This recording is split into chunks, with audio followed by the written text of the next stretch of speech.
Cédric Van Stevendel, je suis maire de Villeurbanne et je suis président d'un organisme de logement social en France qui s'appelle S Métropole Habitat.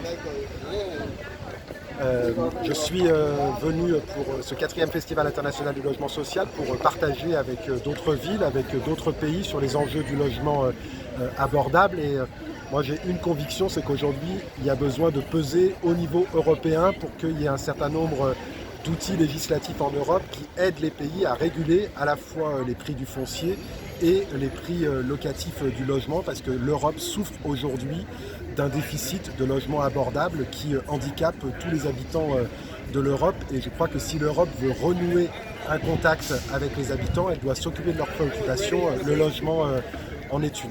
Et puis nous sortons en France d'un grand moment de consultation qui s'appelle le Conseil national de la refondation, sur lequel nous avons travaillé sur la question du logement. Et c'est vrai qu'aujourd'hui en France il y a une vraie déception autour de la position du gouvernement, qui de plus en plus considère que le logement est une question de marché privé et qu'il n'y a pas besoin d'intervenir sur la question du logement. Et je crois que ce sont des positions finalement que beaucoup de pays en Europe ont connues avant, et beaucoup s'inspiraient de la France pour essayer de convaincre leur gouvernement. Donc j'ai envie aussi de me tourner vers mes amis des différents pays européens en disant aidez-nous aussi à faire en sorte qu'on pèse dans un certain nombre de décisions au niveau européen pour que la France se réoccupe concrètement des situations du logement, parce qu'aujourd'hui ce n'est plus le cas.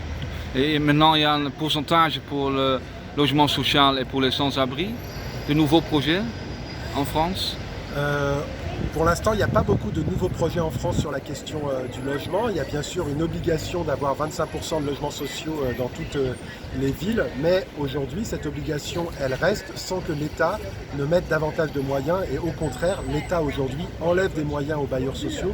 Donc la situation devient extrêmement préoccupante, puisque les bailleurs sociaux ont deux objectifs: construire des logements abordables, mais aussi réhabiliter les logements pour faire face aux défis de la transition écologique et climatique. Et c'est pour cela qu'il y a besoin davantage de moyens sur la question du logement. Okay. Et quel est votre défi en Villeurbanne pour le logement social? Notre défi à Villeurbanne, c'est de continuer à accueillir toutes les populations avec un logement de qualité abordable. À Villeurbanne, il y a 28% de logements sociaux. Notre principale difficulté aujourd'hui, elle est sur la question du sans-abrisme.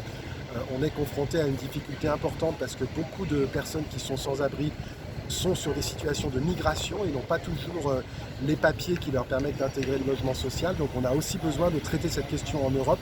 Je crois que la question du défi des migrations est devant nous et que l'Europe a besoin de trouver des accords pour faire en sorte qu'aucun des pays ne se replie sur lui-même. L'Europe ne peut devenir un terrain qui se ferme, qui empêche les personnes d'arriver. Il faut simplement se répartir les efforts. Il faut le faire au niveau européen et il faut le faire aussi dans chaque pays. Nous, en tout cas à Villeurbanne, c'est ce qu'on défend, en prenant notre part, mais en interpellant aussi les autres villes pour qu'elles aient des politiques d'accueil et d'hospitalité.